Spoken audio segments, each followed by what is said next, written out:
Salut les amis, nous sommes le samedi 21 décembre. Donc suite de l'épisode Verte France, je sais que ça devient ennuyeux, mais je suis obligé. Vous avez pu voir ici ou là des vidéos qui tournent sur moi comme quoi je suis la pire des saloperies en allant chercher le purin au fin fond des fosses septiques. Mais voilà, donc je viens d'apprendre qu'il y a eu une assemblée générale qui aurait été faite dans mon dos, sans même m'y convoquer, et surtout sans convoquer les adhérents de Verte France à jour de leur cotisation. Une véritable mascarade organisée par le soi-disant Béranger, créateur de ce syndicat qui n'a rien fait depuis les années 2000. Et ceci a été fait en collaboration avec mon ancien bras droit, qui était le trésorier, mais démissionnaire. Comme je vous l'ai toujours dit, il faut arriver à trier le bon grain de livret, à trier les mauvaises graines, le rumex, la folawan, tout ça en vue d'avoir une belle récolte. Eh bien, on y est, les amis. On y est. Donc, en tant que président des missionnaires, je convoque une assemblée générale qui aura lieu le dimanche 5 janvier à 15 h en visio, où tous les adhérents agriculteurs à jour de leur cotisation y seront conviés.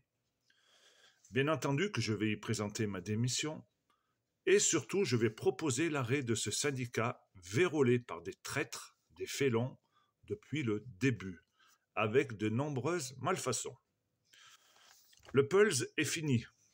L'initiateur de toute cette mascarade, en remontant jusqu'au printemps, avec le SMSA que nous devions reprendre, rappelez-vous, le SMSA de Baptiste Servan. Donc, on a compris, en remontant tout ce Pulse, en discutant avec Baptiste et bien d'autres, qu'il y avait une personne qui nous avait trahis depuis le début et qui avait tout fait pour nous ralentir. Cette personne, donc, est mon ancien bras droit. Comme l'a toujours dit Baptiste, mon porte-valise. Donc ce fameux porte-valise, il a tout fait pour créer des divisions, pour nous ralentir avec le SMSA, pour nous sortir du chapeau Verte France de son copain Alain Béranger, qui à l'époque était en hôpital psychiatrique. Je ne sais pas s'il y est toujours, à mon avis oui, parce que vu les propos qu'il porte envers ma personne, c'est très bizarre. Donc, j'ai déposé les statuts de Verte France le 31 juillet, mais moi je croyais à l'époque que ça existait depuis 2000, parce que pour aller aux élections chambre, il fallait une antériorité de 5 ans. Donc on a dit c'est bon avec tous mes collègues.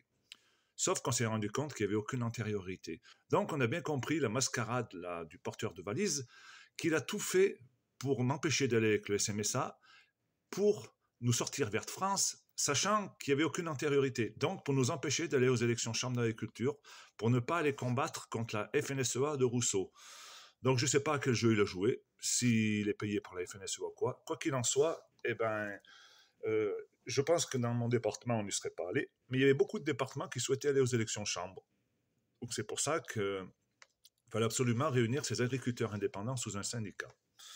Ce que nous ne sommes pas arrivés à faire, parce qu'au final, nous avons eu 2 trahisons par cette même personne. Et c'est bien triste quand même, parce que je m'en veux. Je m'en veux parce que ma naïveté m'a trahi. Je m'en excuse auprès de tous ceux qui croient en moi. Et merci, vous êtes très nombreux. Aucun de mon entourage ne m'a lâché. Pourtant, tout ce que je puisse vous dire, c'est que mon ancien bras droit a tout fait pour les reconvertir en sa faveur, en me calomniant de voleurs, de cagnottes, de détournements, de cotisations, de dire que j'avais énormément de plaintes contre moi. D'ailleurs, apparemment, ils viennent déposer une main courante contre moi dans la gendarmerie de ma commune. Donc tout ça, ça n'a servi à rien, puisque tout mon entourage, et Dieu sait qu'ils sont nombreux, et Dieu sait que je les remercie. Je ne vais pas les citer, parce que je vais en oublier, mais ils se reconnaîtront. J'en ai dans tous les coins de France. Et tout ce que je puisse vous dire, c'est qu'on va pas en rester là. 2025 sera une nouvelle année, une nouvelle page blanche, et on va continuer ce qu'on avait décidé de faire, c'est-à-dire de combattre le système, bien entendu de sortir de l'Europe, et de rassembler un maximum de personnes pour retrouver notre souveraineté agricole, monétaire, retrouver notre ancienne France et nos libertés. Donc, en 1939, les collabos devaient courir plus vite que leur ombre dans le maquis.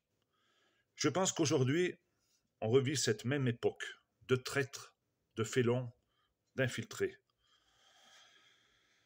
Donc les amis, on ne va pas se laisser abattre. J'ai hâte que tout ça ce soit fini, ce soit du passé. On va rebondir en 2025 de plus belle, parce que c'est dans les pseudo-échecs que l'on se reconstruit et que l'on additionne nos forces face à l'adversité félonne. La bise!